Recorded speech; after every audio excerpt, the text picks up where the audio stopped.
Okay, welcome to another meditation, Nibbana or Bust session here at Dhammaloka, where we can learn how to meditate and make our mind really peaceful and happy. Really happy, because unless we develop that joy in our meditation, the mind, just because of its nature, will go looking for things to enjoy. You will go looking at fantasies, thoughts. We do get sort of enjoyment in thinking over the past or planning the future. It's amazing just how what to me is just a pain to actually to plan all the future and work out what's going to happen. Many people enjoy doing that, and there is a joy there. But if you find joy in peace, joy in the present moment, joy in just relaxation, you'll find that the mind will go in another direction. So instead of actually trying to control the mind, we actually teach the mind just where real happiness and joy truly exist. And after a while, one gets to realize that all this past and future is just so much business, it's so much work. And it's so beautiful just hanging out in the present moment. It is a place of freedom, the only place where you can find any peace, just right here, right now. And after a while, when you stay there long enough, the peace, the happiness become tangible. You know, you can't not notice the joy and the peace in the present moment.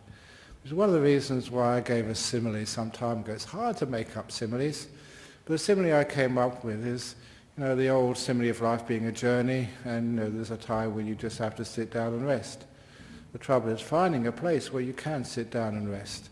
And the only place is the present moment. But when you first sit down on the present moment, a place of rest, you know, it's like sitting down on a cold, hard, lumpy stone bench.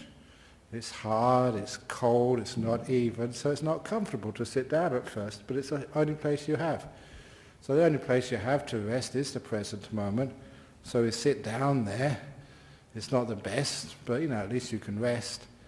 But then the experience of sitting down in the present moment and just letting go of everything else is a little bit unpleasant at first, but the longer you sit there, the more comfortable it becomes.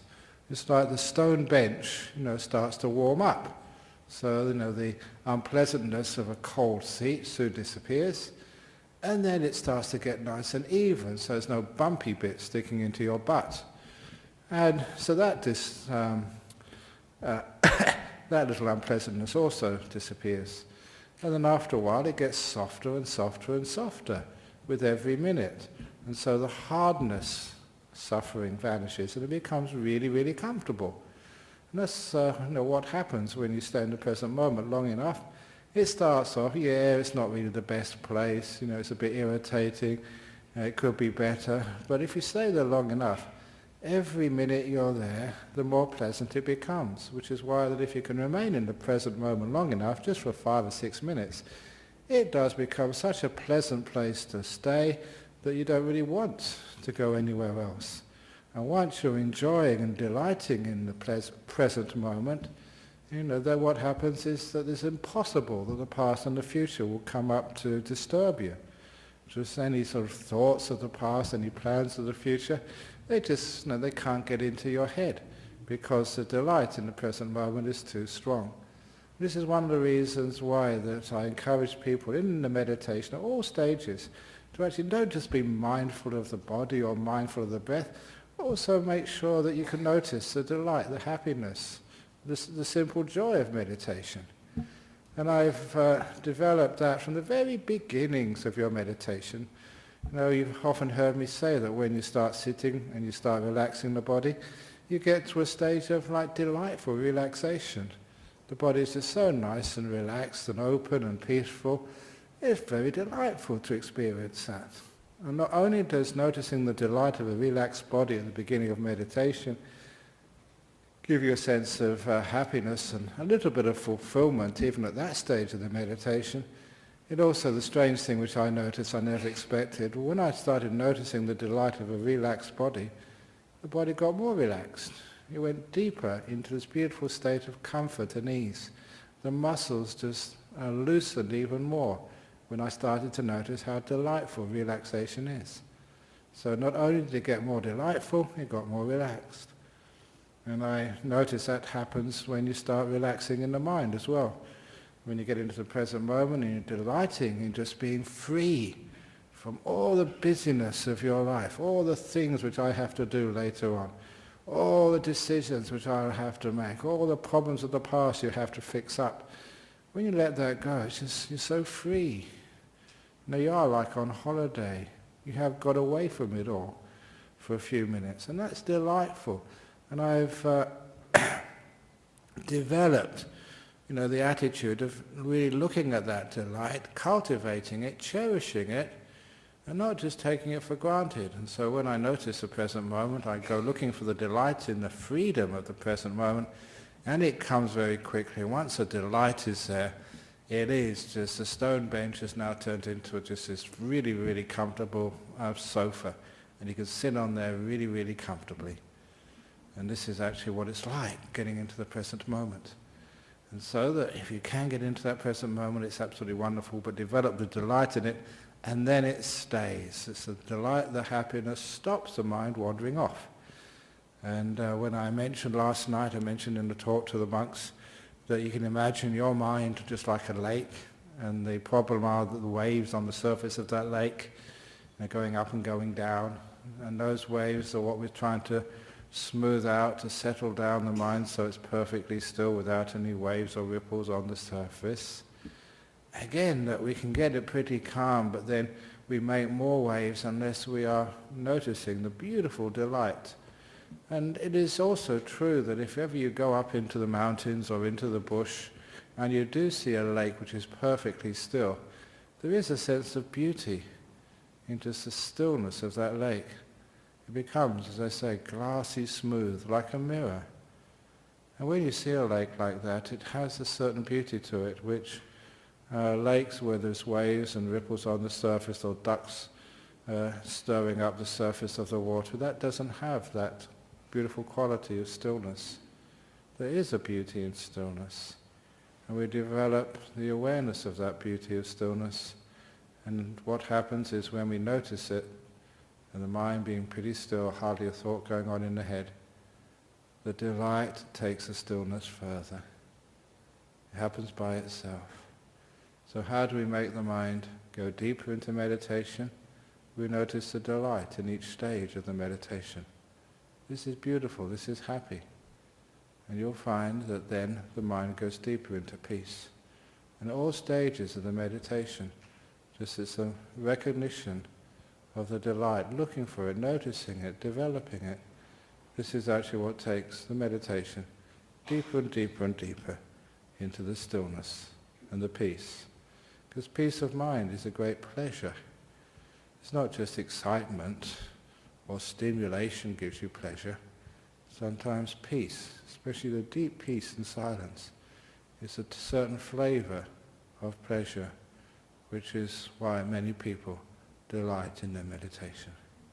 So see if on this meditation today you can start looking for the delight in meditation, the happiness of peace, and what they call the taste of freedom. Beautiful mind, away from it all, free of all of these problems and troubles. So that's the instruction for today, and as usual, if there's anyone coming for the introduction to meditation class, that class is being held in the room to my right. This is the class, the ongoing class, where we're now going to meditate for about 45-50 minutes.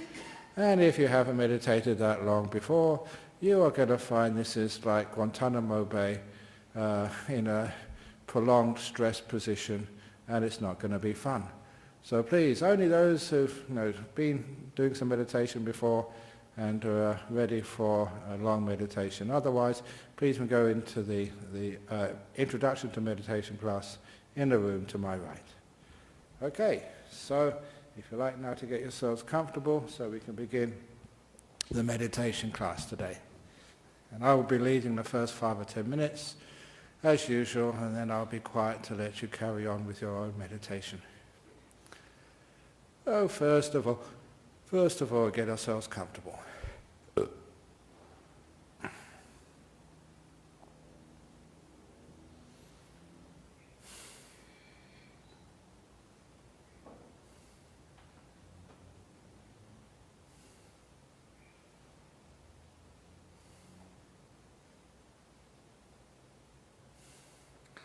with the eyes closed, we can get ourselves more comfortable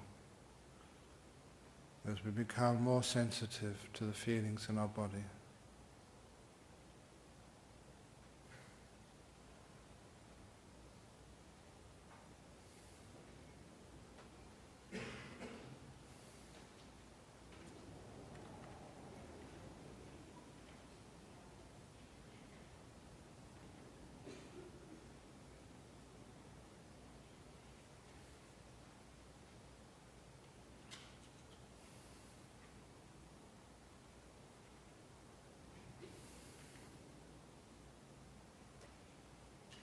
At this stage in the meditation, if you need to move the body, to adjust, to cough, to scratch, please do so. The aim of this first stage of meditation is to get your body as comfortable as possible. And that is something not achieved in just 1 minute. You have to be aware and be kind. Have you got any parts of your clothing which are too tight? Or folds of clothing which are cutting into your flesh? If you have, then do something about it. Loosen the belt. Rearrange the clothing. Fidget on the chair to get yourself as comfortable as you possibly can.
Now with the awareness still on the body, there'll be parts of the body which still need some more relaxation.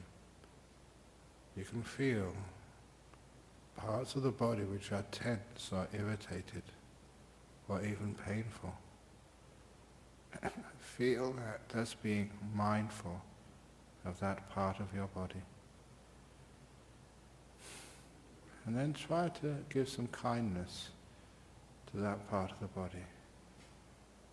And just watch as mindfulness gives you feedback and tells you whether that irritation or pain is getting better or worse. And keep experimenting until you find out what attitude is necessary to make that tight part of the body loose, to soothe the irritation. The mindfulness is like giving you a gauge by which you can find whether what you're doing is working, relaxing, or making you more tense. And after a short while, you learn how to take a part of your body which was under pressure and loosen it and relax it.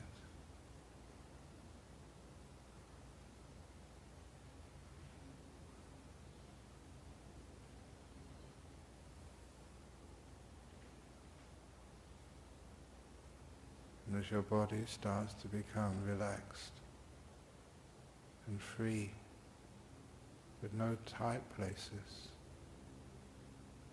with everything loose and open, you should start to be able to notice the delight of relaxation,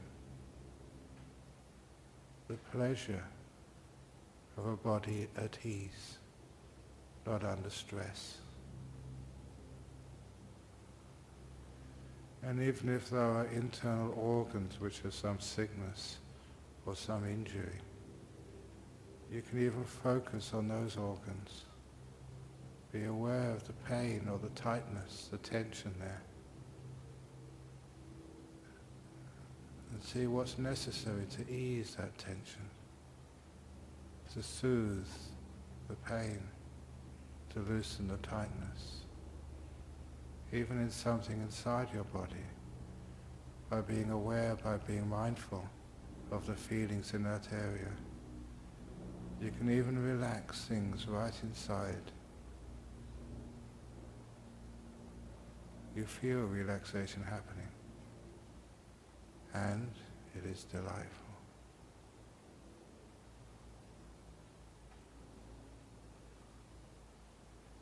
So what area of your body is tight, stressed? Put your attention there. Stay there. Notice the feeling change. And notice what's necessary. What attitude makes the feeling less hateful?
But when the body is really deeply relaxed, then we can let it go.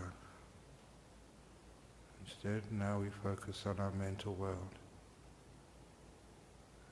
The same goal to relax the mental world, by which I mean lessening the waves on the surface, the thoughts, the emotions, until your mind becomes as still as a forest pool with no waves on the surface. And to do that, we deliberately renounce all of our past. We let it go, put it down, and say to the past, not now. Any difficulties, any old business which hasn't been settled yet, We can do that later, not now. And the same with the future. Any plans, stuff you have to do later on, not now. In meditation, we belong in the present. It's this wonderful moment, the only place you can ever get any peace and rest, right now. Like you've been on a journey and now you can stop and just be. Not going anywhere, not trying to attain things, not changing anything, just being. Being in this moment. At first it's not easy, like sitting on a hard stone bench. Stay there. It gets softer with every minute. Sitting in the present moment.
Often when we stay in the present moment, we become aware of our breathing. The breath comes to us. You can watch the breathing, as long as it's the breath that happens right now.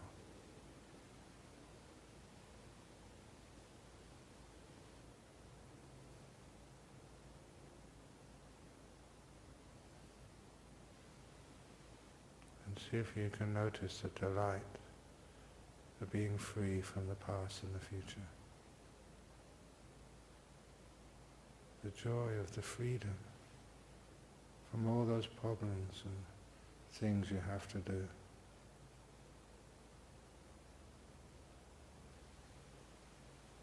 The pleasure of having left the world of the past and the world of the future just for these few minutes. It's a freedom, it's a pleasure, a delight. Please cherish that.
It's getting close to the end of the meditation period. How still is your mind?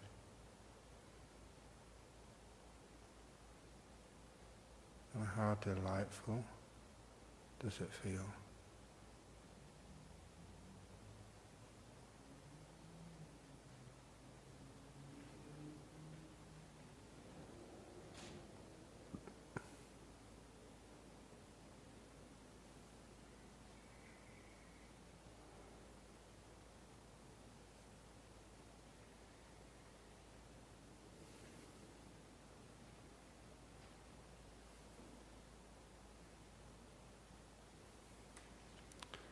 By cultivating these two qualities, stillness and delight, the mind gets deeper and deeper into meditation.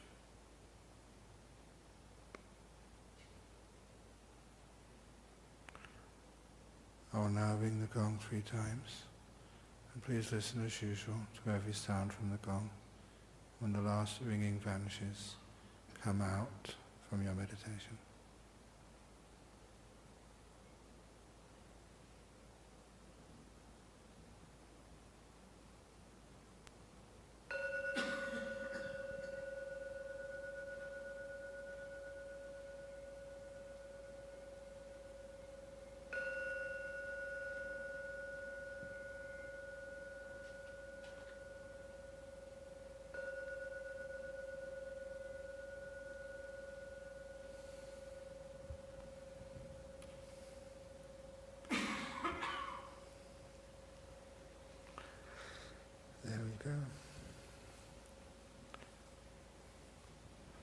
This is a nice, beautiful way of learning how to relax the mind.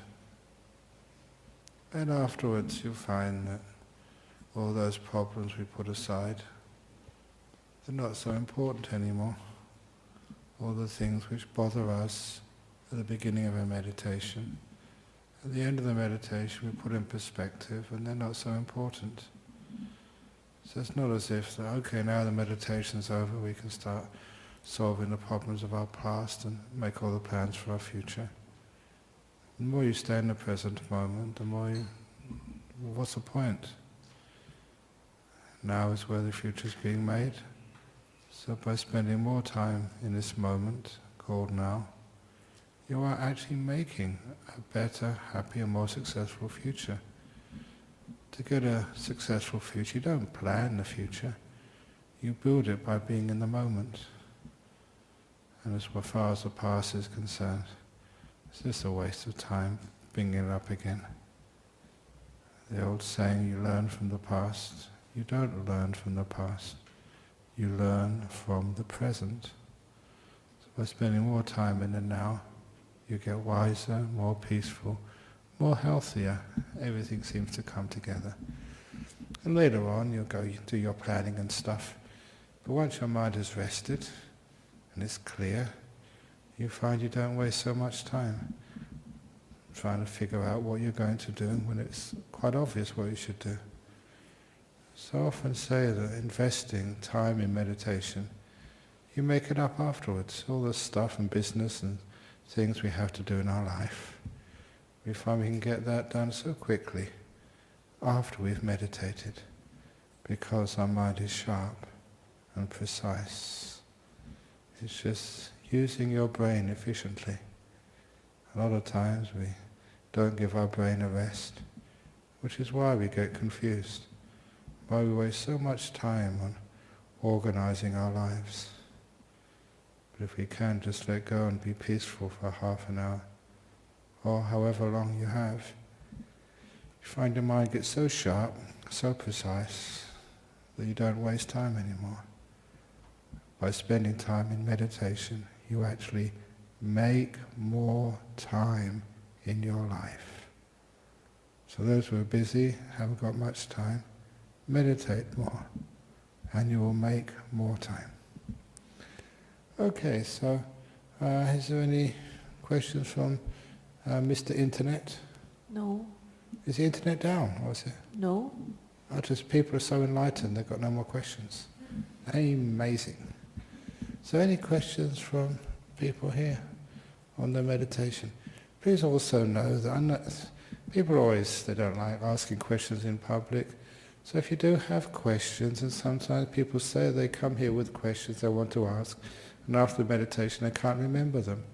So if a question does come up during the week or on a Saturday morning before you come here, write them down on a piece of paper. A little tray in the back on the table there is for questions. So you can put them down, they're anonymous.